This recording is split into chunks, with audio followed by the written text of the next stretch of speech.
В этом ролике я расскажу вам обо всем, что нас ждет в третьем сезоне The First Descendant. Прямо с августа и под конец года. Новые потомки, супер потомки, локации, новые режимы, оружие, мечи, сюжет, враги, модули, ховербайки, колоссы, коллаборации, ивенты, конечно же скины и многое другое. Просмотрев полностью видео, вы узнаете действительно обо всем, что будет в третьем сезоне. К тому же этот ролик будет актуален даже после выхода самого сезона 7 августа, поскольку я вам расскажу, что уже добавили и что добавят в будущем. Ведь все сразу 7 августа мы не увидим. Будет множество крупных обновлений каждый месяц. Всю информацию, что вы услышите, я взял из официальных источников игры. Некоторые моменты я рассказывал в своих прошлых роликах, но теперь решил все структурировать и выкатить вам самое полезное видео о третьем сезоне The First Descendant на год вперед. Что ж, не буду вас больше томить, заваривайте чаек, видео будет интересным. Оспер у микрофона, погнали!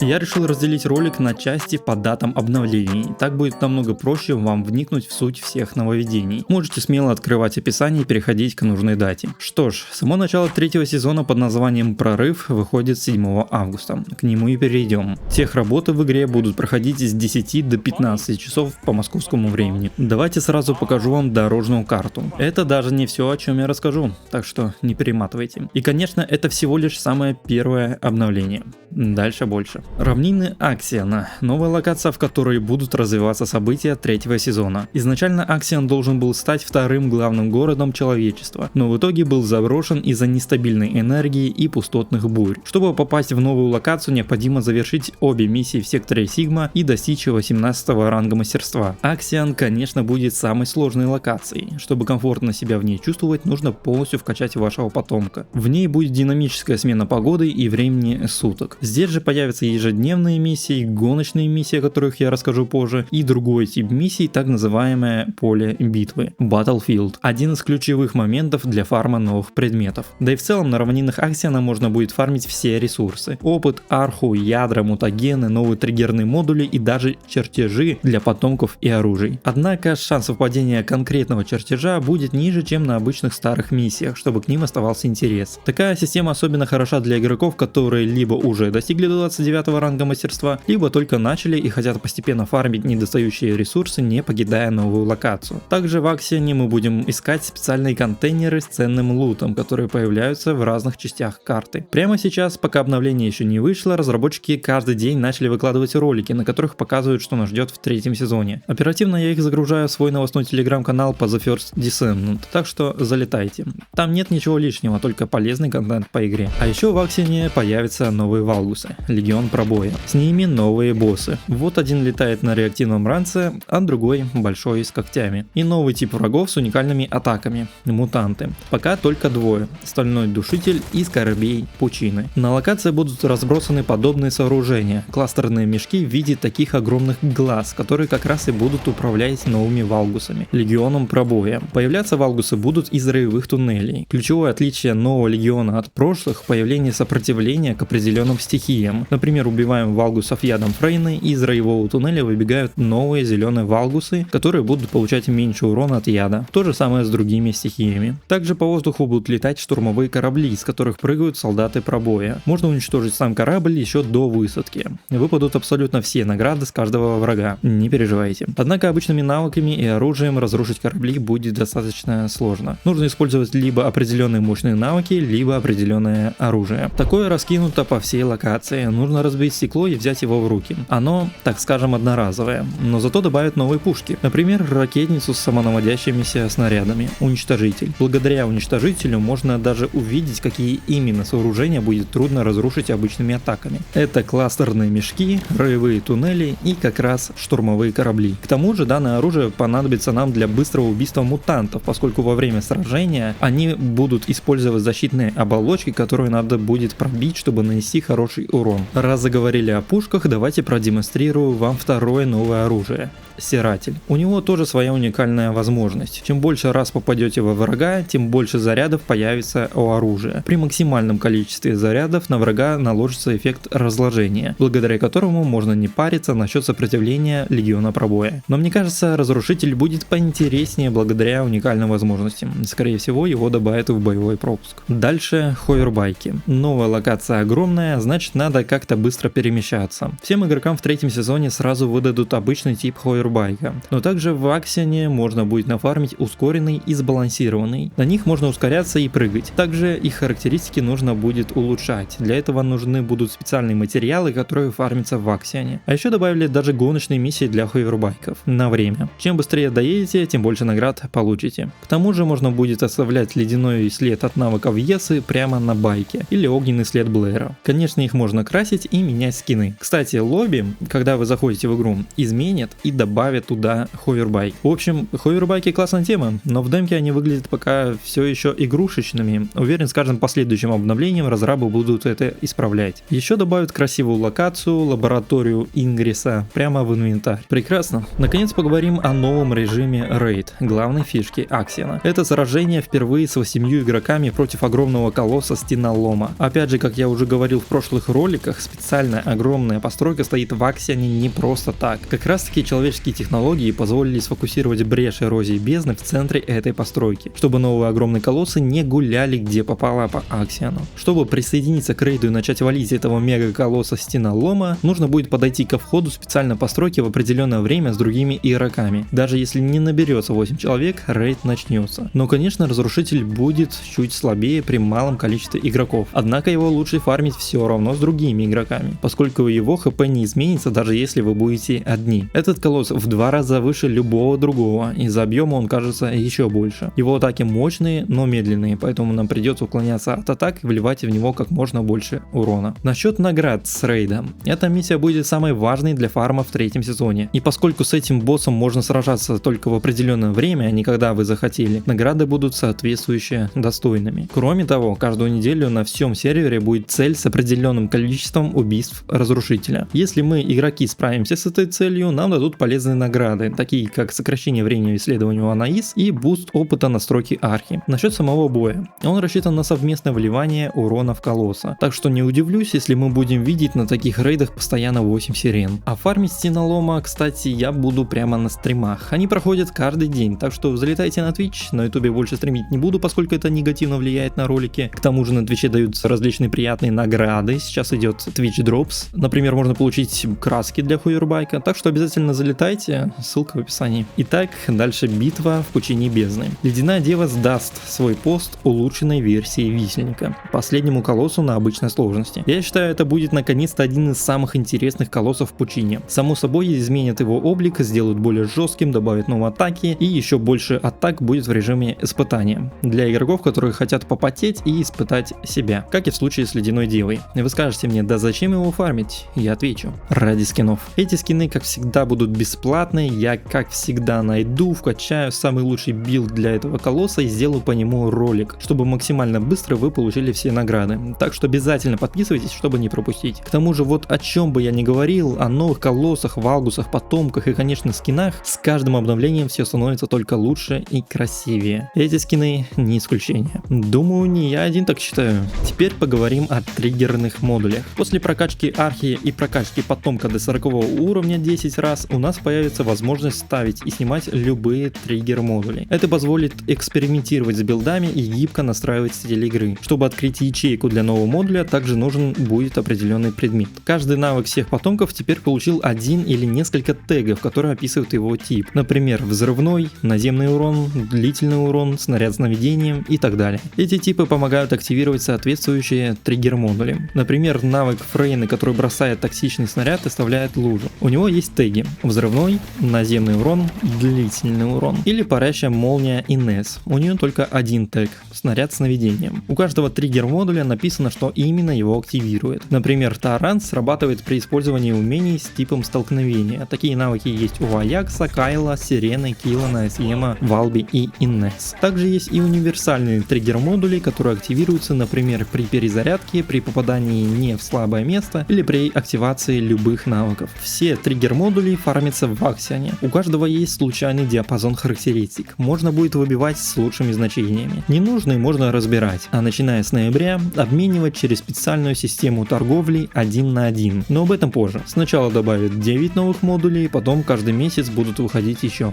Дальше усиление инверсии. В этом сезоне разрабы, как всегда, его изменили. Синим цветом отображаются способности, которые не были изменены, красным полностью изменены, желтая предпоследняя строка выживания, характеристики немного улучшены, а последняя строка сезон, как всегда, подогнана под обновление, под то, что нам нужно. Например, увеличение количества целей для уничтожителя, увеличение урона для стирателя и усиление эффектов сканирования ESIF для Nell. Перед тем, как поговорить про нового потомка, давайте расскажу о сюжете. Катсцены станут еще более захватывающими и кинематографичными. Основное внимание сюжета третьего сезона уделено Кареллу, главному антагонисту. Именно его история, мотивация и причины вторжения на Ингрис станут ядром сезона. Для человечества Карелл ведь просто захватчик, но у него есть свои причины, своя цель, которую он пытается защитить любыми средствами. Сезон покажет другую сторону войны, раскроет его намерения и прошлое. Разрабы еще на стриме пошутили над этими инста-фоточками Карелла, и я видел, как вы под роликами пишете, что вообще Карелл это Танос во вселенной The First Descendant. Мне кажется, он действительно весьма похож. Возможно, его история тоже будет связана с балансом вселенной. Посмотрим. Шеф, что за бред? Нафига вообще отклеиваете эти этикетки от бананов? Для баланса вселенной. Также разработчики намекнули насчет дочери Глей, Ди. Мол, она тоже будет задействована в истории, но, к сожалению, надеяться на то, что она появится в качестве игрового потомка в 2025 году, не стоит. Разработчики это опровергли. Я уже рассказывал в прошлом ролике. А еще в прошлых роликах я разбирал трейлер сезона, так что если хотите еще глубже погрузиться в третий сезон, рекомендую посмотреть. Также там рассказал про Альфу, про эти горы трупов и о многом другом. И, конечно, в центре сюжета окажется Nell, которую она всюду рекламируют. Ее становление как потомка станет важной частью конфликта между Энсо, Кареллом и другими потомками. Игроки давно просили сделать ее играбельной, и вот наконец нам ее дали. До этого моменты пробуждения сил у всех потомков были только в бэкстори, вне поля зрения игрока. Впервые в истории игры мы увидим, как обычный человек становится потомком, прямо в сюжете. Недавно, добавив в игру Супер Блэра, разрабы также показали историю его становления суперпотомком. Игрокам это понравилось, и они решили показать то же самое с Nell, только пока не супер-версию, само собой. Помните эту сцену из трейлера? Так вот, показали ее подробности. На картинках мы видим Nell только уже не в белом платье, а одетую в свой обычный костюм. Ее руки связаны. Она видит вокруг себя множество трупов и получает свои силы. Становится потомком, как я и предполагал. Так что смотрите мои ролики, подписывайтесь, это поможет мне дальше радовать вас контентом. Но вот вокруг нее показали еще восставших трупов, а-ля зомби. Возможно, они будут связаны с ее способностями. Но давайте гадать не будем, перейдем к самому разбору нового потомка Nell. Директор боялся, что ее геймплей будет скучным, просто девушка с пушкой и телекинезом. Но увидев боевые сцены, он сам был приятно удивлен. Механика оказалась мощной и интересной. Расскажу вам одну из важных вещей, какие именно типы навыков у нее будут. Какой реактор нам сейчас бежать фармить до обнов? Отвечаю, не стихийный, на навыки технологий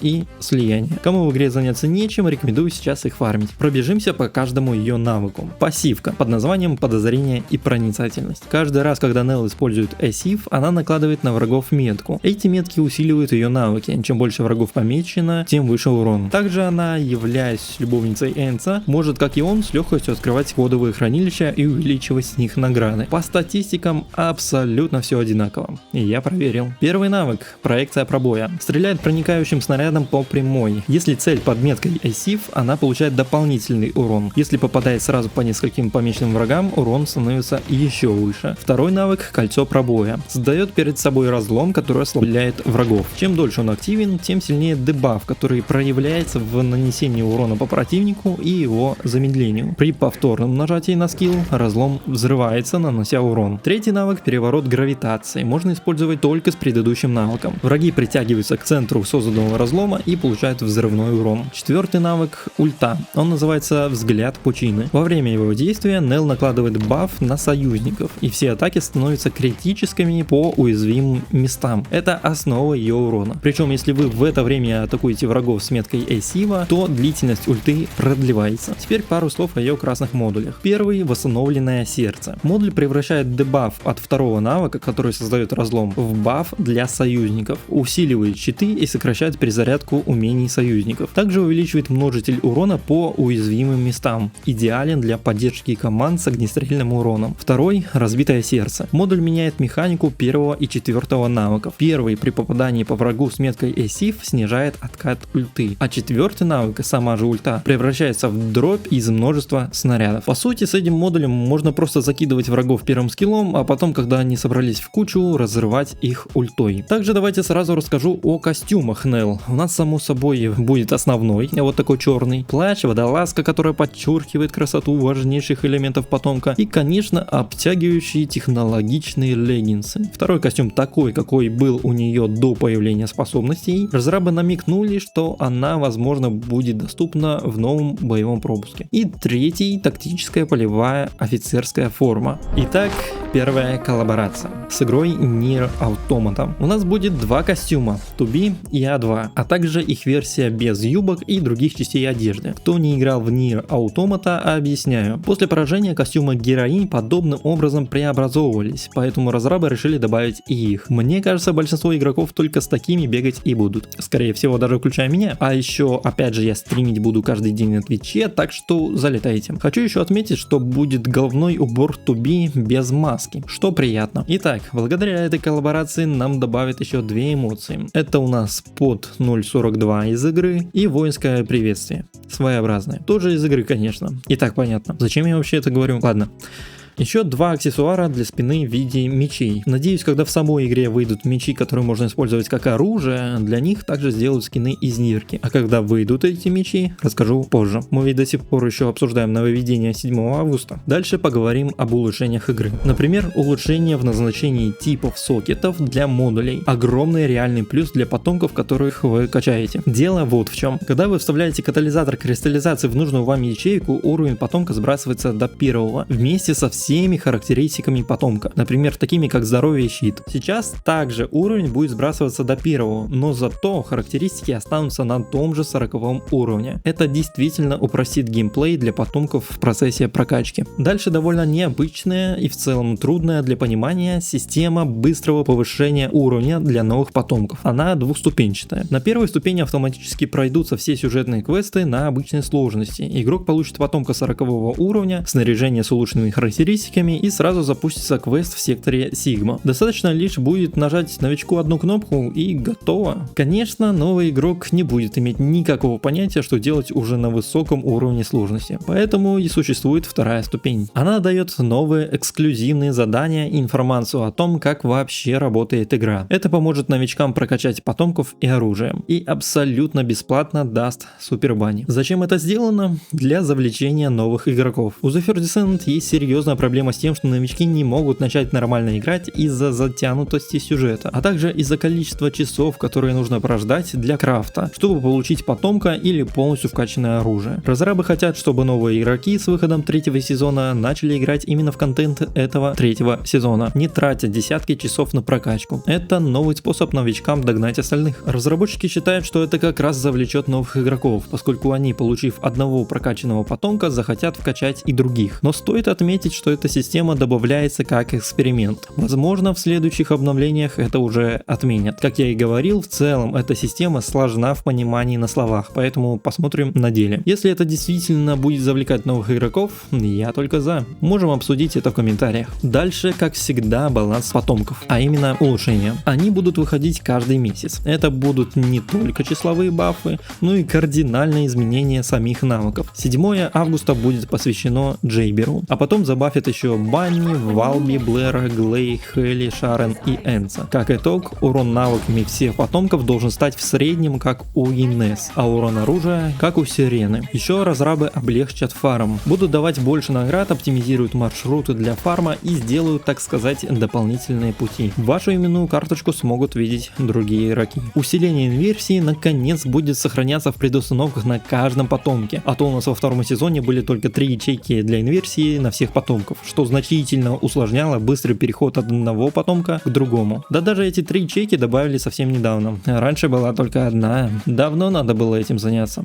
И также облегчат миссию вторжения, где есть головоломка на память. Наконец, давайте расскажу последнее, что мы увидим в обновлении 7 августа, кроме скинов, конечно. Боевой пропуск 2.0. Так его прозвали разрабы из-за различных улучшений. Награды будут круче. Например, наконец в пропуске нам дадут новые костюмы, а не просто перекраску старых. Эти скины будут универсальными для всех потомков. К тому же разрабы подчеркнули, что инфляция растет во всем мире, а стоимость боевого пропуска остается на том же уровне, чтобы показать, как разрабы нас ценят. Что же изменили в этом могучем боевом пропуске 2.0? Отвечаю, можно будет менять ежедневные задания, которые у вас появились. Также они будут подобраны для вашего ранга. И сезонные испытания будут гораздо снисходительнее, не будут показывать сразу огромные значения, а шаг за шагом будут увеличивать цель, чтобы помочь нам дойти до конца. К тому же ежедневные задания будут более ценны, чем было раньше. Вот и весь пропуск 2.0. Итак, еще одна совсем свежая информация про звуки в игре. В обновлении 7 августа полностью переработали звуки окружения, попаданий и интерфейса. У каждого оружия теперь уникальное звучание, реалистичный отклик при стрельбе и перезарядке, добавлены отдельные звуки для выстрелов по слабым точкам, а также отличия при попадании во врагов с иммунитетом. Также обновлен звук при подборе предметов, он стал мягче и теперь не сбивает с ритма боя. И главное, теперь можно гибко настраивать громкость эффектов, голоса и всего интерфейса по отдельности. Добавили множество настроек. Полные видеоролики с изменением звука можете глянуть в Телеграме. Что ж, и это я только рассказал об обновлении 7 августа. А что будет дальше? Ежемесячные же обновления. Ух, держитесь, обо всем узнаете. Но сначала давайте покажу вам все скины, что нас ждут в этом году. Перед тем, как их покупать, если вы хотите поддержать меня, я рекомендую использовать мой код автора, ссылка в описании. А кто уже поддерживал раньше, перепроверьте, поскольку через 60 дней поддержка слетает и надо постоянно переподписываться. Итак, о некоторых скинах я уже рассказал. Нел мы видели, костюм из боевого пропуска, из коллаборации с Nier Automata и из Пучин Бездны тоже. Теперь посмотрим на другие. Например, гоночный костюм H1 для всех потомков. Разрабы говорят, мол, хойрбаки же выходят, значит там нужны костюмы. Ну да, конечно. И обязательно обтягивающие, для максимального комфорта. А в них же жарко еще, пришлось расстегнуть кофту. Да, все очень логично, конечно. Скин надо показать на самом хойрбайке, а раз он появляется, сначала же нужно научиться на нем ездить. Так вот, держите тренажер. Новая эмоция. Кстати, все, что я говорю в ролике, я максимально быстро выкладываю в первую очередь в свой телеграм-канал по игре The First Descent. Там только новости, гайды и билды по самой игре. Ничего лишнего. Поэтому, если хотите быть в курсе всего моментально, как только разрабы это показали, подписывайтесь. К сожалению, на ютубе так быстро информацию я не могу доносить. Дальше премиум скины на Инес и Энца. Вот как раз в телеграме все показывал. Больше скинов 7 августа не добавят. Но зато нам показали другие, которые будут выходить в течение года. Итак, 21 августа добавят новый летний костюм для всех потомков, а также даже для наших собачек. Вы только посмотрите на пингвинчика. Дальше еще больше скинов. Большинство должно выйти в ближайший месяц, 4 сентября. У нас тут концепты костюмов мотоциклистов, или правильнее сказать, овербайкистов, неважно.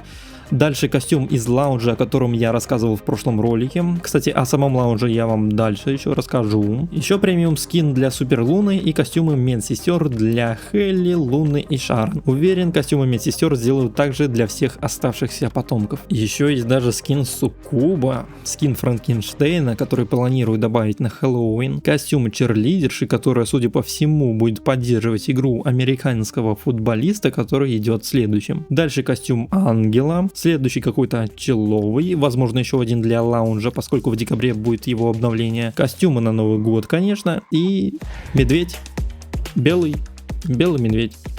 Понятно. Опять же, не забудьте про мой код автора, просто по ссылке в описании перейдите, зайдите в свой аккаунт The First Descent и нажмите кнопку поддержать. Все, закончили со скинами, закончили с августом. Фу, передохнем.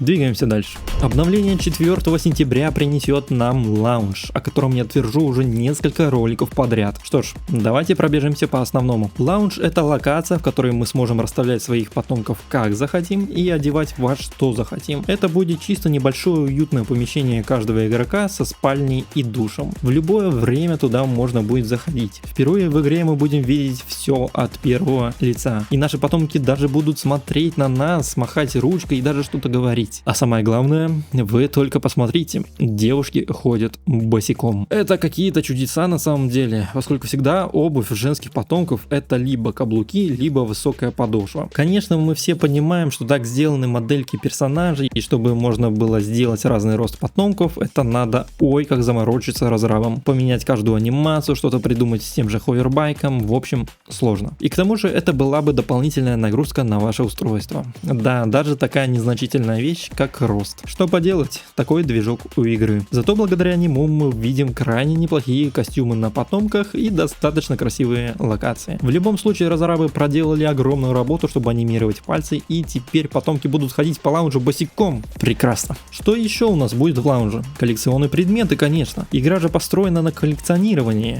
Например, вот шлем Валби, статуэтки, изображающие потомков, и различные милые диорамы, изображающие локации из игры. С нетерпением жду. Кстати, все эти коллекционные предметы в будущем возможно появятся в реальном мире в виде мерча. Закончили с лаунжем, теперь новый супер потомок Луна. Прекрасный дизайн, новая музыка, новые красные модули, ее история, в общем, идеально. Ждем. В этой же обнове добавят новые триггерные модули и мутагены, как я ранее вам говорил. Так будет каждый месяц. А еще нового питомца Хаски. К сожалению, нам не сказали, какая способность будет у него. Скорее всего, восстановление маны. Также будет ежемесячный баланс потомков и новые модули. Переходим к следующему обновлению. 1 октября. Мечи. Справа у нас Аякс держит мощный двуручный меч, а слева Киллан с другим мечом, пародирующий Блейда. А враги-то тоже получат мечи. Например, новый босс в новой локации дрейфующего судна. В этой локации, кстати, нам позволят ездить на ховербайках, поскольку будут длинные участки. Еще у нас обновится колосс в пучинах бездны. В этот раз будет улучшенный вариант расплавленного столпа черепашки. Опять же добавят новые триггерные модули и мутагены. Добавят новые способы открытия мощных материалов, снова ежемесячный баланс и новые внешние компоненты. Дальше глобальное обновление 6 ноября. Второй эпизод 3-го сезона. Добавит модули предков, обмен модулей между игроками, новую локацию на дрейфующем судне, будет новая коллаборация, прошу давайте со Stellar Blade, новый меч и новый потомок Харрис. О ней давайте поподробнее. Харрис взята не из ниоткуда. У нас она в Альбионе постоянно стоит у корабля. Она капитан инженерного корпуса, отвечающего за установку форпостов и различного военного оборудования по всему Ингрису. Ее навыки будут связаны с механическими щупальцами. Механика боя будет действительно классной, а дочь Глей, Дия, будет ждать своего времени. Ждем ее в следующем году. Также в обновлении 6 ноября снова добавят триггерные модули и мутагены, а также обновится боевой пропуск, усиление инверсии, добавят новые внешние компоненты и модули, а еще ежемесячный баланс. Наконец, последнее обновление в году, 4 декабря. Обновят лаунж, добавят супер Юджина, новую локацию дрейфующего судна, на замену черепахи придет улучшенная версия смерти ловчего, сделают руководство по кастомизации лаунжа и, как обычно, добавят триггерные модули и мутагены. Плюс будет баланс. Также в конце давайте расскажу вам пару полезных мелочей, о которых некоторые могут не знать. Во-первых, это ивент на сайте игры. Зайдите на этот сайт и проверьте, сделали ли вы все крутки. До начала обновления 7 августа можно получать эти крутки за нахождение в игре 1 час, а использовать крутки можно до 13 августа. Так что не забудьте. Можно ведь все еще выиграть мерч. Например, мой подписчик вывел. Так что у всех шанс есть. Правда, не знаю, получилось ли у него договориться, чтобы доставили в Россию. Как узнаю, сделаю пост в Телеграме. Подписывайтесь. Во-вторых, приложение Компаньон, которое недавно вышло в Play Market и App Store. Правда, чтобы скачать, надо регион аккаунта сменить на любой другой, кроме российского. Там можно получать награды за ежедневный вход. Более подробно я рассказывал в прошлом ролике. Ну и в-третьих, Twitch Drops. Реально, просто зайдите на мой стрим, который я запускаю ежедневно, и заберите неплохие награды. Даже краску для ховербайка. К тому же могу помочь с любым вопросом по игре. Также заходите в телеграм-канал по игре The First Descendant. Опять же, это, по-моему, самый удобный, понятный и лучший русскоязычный телеграм-канал по игре. Если бы такой существовал до того, как я решил делать контент по игре, я бы просто подписался на него. Однако таких удобных каналов без лишней информации действительно нигде нет. Не забывайте еще про мой код автора, про подписку и лайк, поскольку это все действительно влияет на мою дальнейшую возможность давать вам полезный контент. Все ссылки найдете в описании. Ждите ролик с билдами на Нел, на фарм Стеналома и на всех остальных потомков. Качаю их прямо на Твиче. Не прощаюсь.